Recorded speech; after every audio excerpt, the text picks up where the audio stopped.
Insurance is very boring until you need it. And so it's not just the coverage, it's also the professional who helps you set it up. And they will excavate the front of your house or wherever your sewer lateral leaves.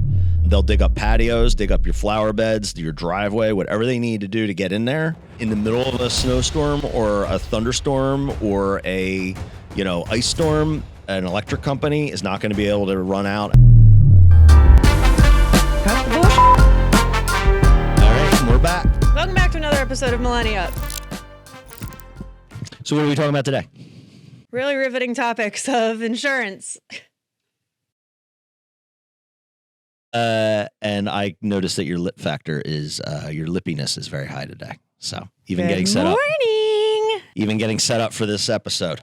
So, so insurance, I always tell my clients that are, shopping for it, they're homeowners. Insurance is very boring until you need it. So you do enough deals, you help enough people, they are going to need insurance. People, water, wind, rain, hail, snow, earthquakes, volcanoes, whatever happens to these damn houses. So it is an often missed You're telling thing. me I got to get volcano insurance rider on my insurance not policy? In Philly. Not in Philly. Hopefully not. If you do need volcano insurance, I think the least of our worries is I think I need need to go to church. Yeah, something's going on. So, but this is going to be a short episode. I just wanted to hop on here and really just talk a little bit about the importance of good insurance. And before you hit smash that unsubscribe button, we promise to bring some fun stories and just the red meat here. So Yeah, I can't say that we would have picked this topic. We didn't think that it was gonna lose any kind of traction here. So when Seth brought this to me, by the way, I said, "You really want to do a whole episode on insurance?" And fun fact, we actually did try to do this once before, and it was a long form episode. So you're welcome. We're making it a short We're form. going to make it a short one here, yeah, because I think after listening to the first one, I think everyone would have been in a crouch because I was able to tell a lot of war stories about insurance. Insurance is super important, guys. Like I said, it's often overlooked. Insurance is the insurance agent you pick, the kind of coverage you get is super important. Like I said, you do enough deals, you're going to come across people who need it. And I think did you have something having to do with insurance recently? Oh, funny you should mention it. Yeah. I did. Your girl got in a car accident this week. Yeah. I was a passenger. But yeah, got to deal with, it was car insurance, but everybody bundles home and auto and whatever. But yeah, I'll get a little bit more into that. Yeah. When we get to it. So the reason I bring that up is really because, the insurance agent you work with matters. And so it's not just the coverage, it's also the professional who helps you set it up. But the thing that I always tell people is make sure that you have just some baseline coverages. One certainly is, you can't get a loan without homeowners insurance.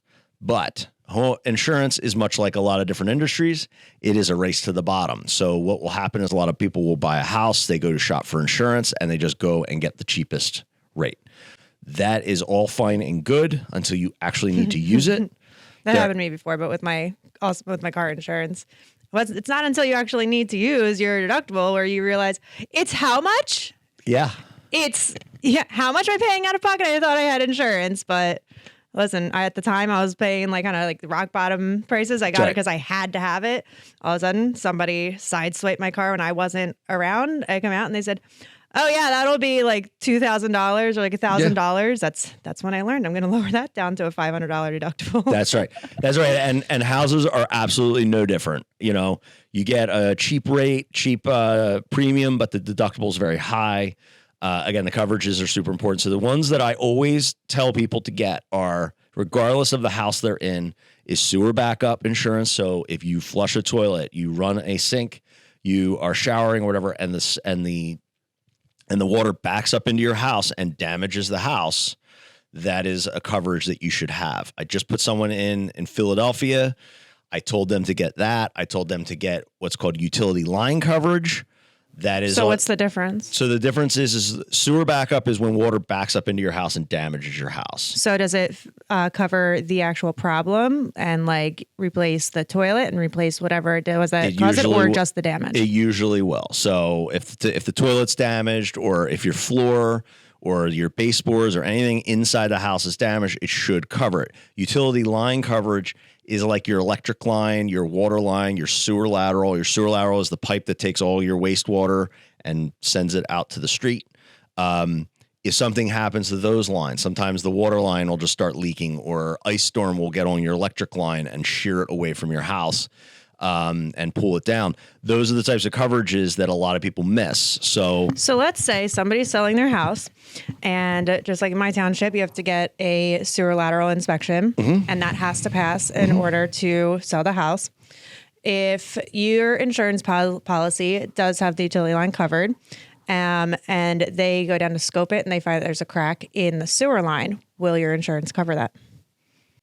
Your insurance company will cover most of it, but not all of it necessarily. It depends on how old the line is. If the line is 80 years old and it's cast iron, it's like, all right, if but it's like a tree root happened to grow into PVC is kind of hard to penetrate too much, but let's just say it was by a tree and it ended up growing into it. Yeah. So generally, if it's no fault of the homeowner, they will cover some of it. And trust me, some is better than none. And these sewer laterals, like, people don't understand, it's your minimum 10 grand, and they will excavate the front of your house or wherever your sewer lateral leaves.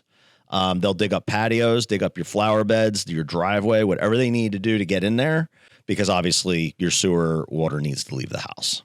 So a lot of times it's more than that. So you definitely want to have that. And like, listen, in the middle of a snowstorm or a thunderstorm or a ice storm, an electric company is not going to be able to run out and they're going to charge a premium. You definitely want coverage for that. Attaching a live wire to your house is not cheap. Water lines, the same thing. They'll dig up the front of your house or wherever it goes in. So yeah, it will cover it. And it's super important.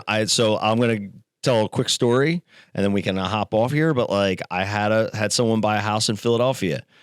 I told her, get sewer lateral insurance or get utility line coverage and get a sewer backup. She did neither. They flushed it. So what ended up happening? So she flushed her toilet in her basement, or they flushed their toilet in their basement, and the water backed up all into their new floors in their basement in their new house. And she called her insurance agent, and they said, no, you're not covered.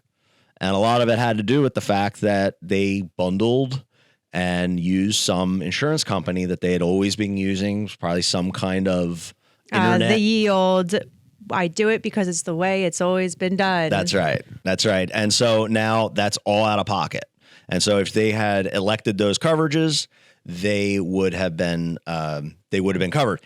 Keep in mind here, just as another tip, if you're just a current homeowner and you haven't looked at your insurance for years, because this is the type of thing, guys, you sign up for and then you forget about.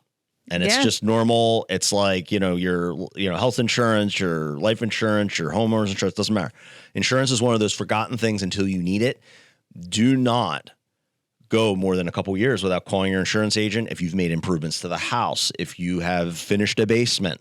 That's the other thing. I mean, insurance companies do want to make their money too. They might not, depending on who you're working with, might not always tell you what you can even save on. So I have a Nest thermostat in my house.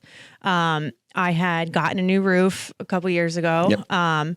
And then after just talking, I think I had to call my insurance company about something unrelated. And I was just me being who I am as a person, just rambling on about God knows whatever else.